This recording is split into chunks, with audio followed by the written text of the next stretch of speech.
Welcome back to Buzzworthy Business. I'm Steve Strum. This morning we have Kenneth Vogel and Matthew Oxenrider from Essential Electric. Did I get all the names right? Yeah. All right, this video's over. Okay, so we were talking, and thanks for coming back, guys. I know we had opportunity to talk to you guys before about your company. We were talking a little bit offset. Military service, love you. We grew up in the military, eating MREs on the side, from what we could find from our parents. I grew up in the Army, and I also grew up learning how to work on houses. Okay. My father, before he became a firefighter later in his career, was an electrician. And one of the things that he had always told me was, fix anything you want in the house. Don't do electrical behind the wall without calling an electrician. Right. What happens if you do electrical behind the wall DIY?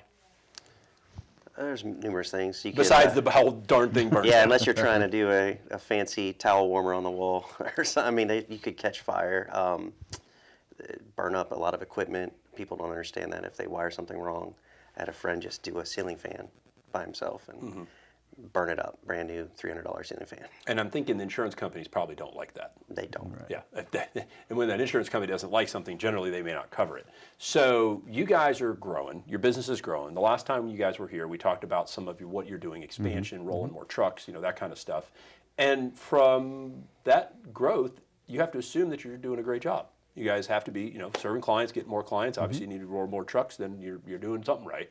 Which allows us to be able to provide for our families, right? So do a great job serving for clients, and then we are able to provide for our families. What happens for people when they need stuff that you guys do, but they can't afford it? I mean, unfortunately, we are dealing with an increasingly bigger issue with people that are either homeless, indigent, underemployed, but it doesn't mean they don't need your service. Right. What do those people do? Yeah, I think we collectively have addressed that. We've both worked for previous contractors who the empathy wasn't there. The bottom line was the bottom line for them. And so now that we're able to be out on our own, we've really taken a different holistic approach about that. And so when we have those clients or underprivileged areas who they truly do need the service, we have opportunities to kind of help them out in different ways. We can donate services. We can lower costs by finding different material rates or rebates or what have you. And then one of the opportunities is we can help them actually partner up with some local nonprofits as well. That's fantastic. So just to be clear, we are a for-profit entity. You guys are not a charitable organization. We are electrical contractors, and we work on all things behind walls and doing electricity and all the wonderful things that make all these lights above us work. That's your job, that's your business that you guys have, and that's the revenue provider. Correct. But when you say you work with nonprofits, there's a lot of different outfits out there for people to give back. And as we know, in our area, North Florida, and the Southeast United States, there's a big penchant for giving back. Right. And I know you were mentioning recently some of the work that you did for Habitat for Humanity. Tell us a little bit about what you've done to give back to the community. Yeah, I mean, so we got opportunity to actually build one of their homes with them in Green Cove for a family need.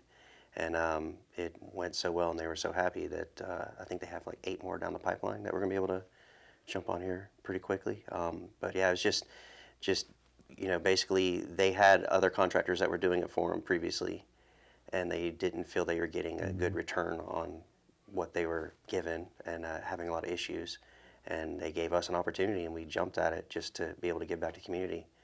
That's fantastic. It's been awesome. No, that's great. So just so people know, Habitat for Humanity, right? It's an organization where people come to volunteer, whether they're professional trades like yourself or people doing, I remember, a million years ago, Habitat for Humanity was one of the community service hours that I could serve in high school to be able to graduate high school, right?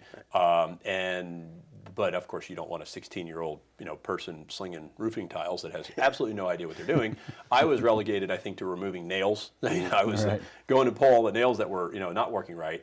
Yeah. But when you guys go into a house for Habitat for Humanity, for people that may not have experienced that, they're literally building a house from zero. Right. And Habitat for Humanity, you don't get paid by them. It's a total volunteer type of deal. Now, of course, materials and stuff like that, that might be something that they have to provide.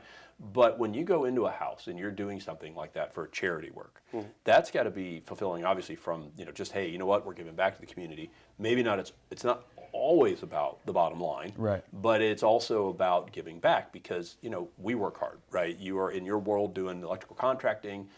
That's a pretty in-demand job here in North Florida. I mean, real estate building is still off the charts, and of course, existing homes, right? The older homes here in some of the areas of town, they need work, but these people that don't have money, they're literally getting a home through the program. Correct. And their cost for that house is, I guess, zero. And when you guys do that, I mean, what a great feeling. But how does that get perceived amongst your circles, amongst your client base? Do they even know you guys do this stuff, or do you just do it out of the kindness of your heart? Yeah, so somebody asked us recently, who's our biggest competition? And the reality is our biggest competition is just us. We are very selective on the jobs that we take. Because at the end of the day, our bottom line is not our bottom line. There is some peace of mind, some happiness, some joy that we get out of this. We got into this. Electrical comes very easy to us, and while it doesn't to others, and so we want to be able to give that back to the community as well. So we do work with Habitat for Humanity. We also work for another contractor who his sole job scope really is to do handicap and ADA compliance for military veterans who can't walk anymore. Very cool. So we go in there and do those remodels and those projects. We are looking at doing some more nonprofits for some military work around the community that is going to be opening up in Clay County. And so, I don't think we really go in and what job pays us the most. Sure. We are self-sustained. We do very well. We take care of our families, obviously first and foremost. But really, at the end of the day, we know if something were to happen to us, we can't take it with us. We want to be able to give it back. We want to be able to give to the community. There's so much more that we want to do. We know it will happen organically. But right now, we're in a very good place where we're feeling really good about what we do. That is awesome. Well, congratulations on your business success. But in particular, kind of what we talked about today, it is really great to see a business owners to do something to give back without ever having that expectation of receiving. Right. Really cool. Guys, thanks for joining us again today. We'll make sure to hang your website on iwannabuzz.com. Come back anytime. Love to hear, hey guys, got 10 trucks now. And I'll look for that. I'll look for the logo rolling down the road. So guys, thanks for coming in. Thanks for joining us on Buzzworthy Business. If you like us, share us. Remember, live with gratitude.